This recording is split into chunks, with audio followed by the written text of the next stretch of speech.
ಇನ್ನು ಶಿವಮೊಗ್ಗದಲ್ಲಿ ಬಿಜೆಪಿ ನಾಯಕ ಕೆಎಸ್ ಈಶ್ವರಪ್ಪ ಹೇಳಿಕೆಯನ್ನ ನೀಡಿದ್ದು ಪತ್ರಕರ್ತರ ಮೇಲೆ ಹಲ್ಲೆಯನ್ನ ಮಾಡಿದಂತಹ ಒಂದು ವಿಚಾರಕ್ಕೆ ಸಂಬಂಧಪಟ್ಟಂತೆ ಸಿಎಂ ಹೇಳಿಕೆಗೆ ಖಂಡನೆಯನ್ನ ವ್ಯಕ್ತಪಡಿಸಿದ್ದಾರೆ.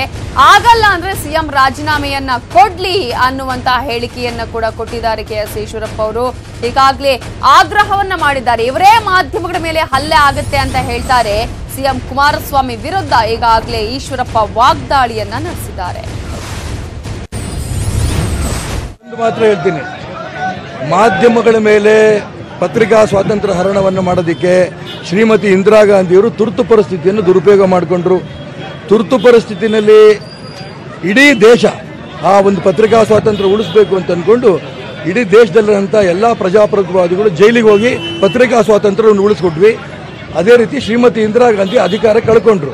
ಇವತ್ತು ಕುಮಾರಸ್ವಾಮಿ ಹೇಳಿದರೆ ಕರ್ನಾಟಕ ರಾಜ್ಯದಲ್ಲಿ ಮಾಧ್ಯಮದ ಮೇಲೆ ಹಲ್ಲೆ ಆಗುತ್ತೆ ಅಂತ. ಹಲ್ಲೆ ಆಗಿದ್ರೆ ಇವ್ರು ಮುಖ್ಯಮಂತ್ರಿ ಯಾಕೆ ಇರಬೇಕು?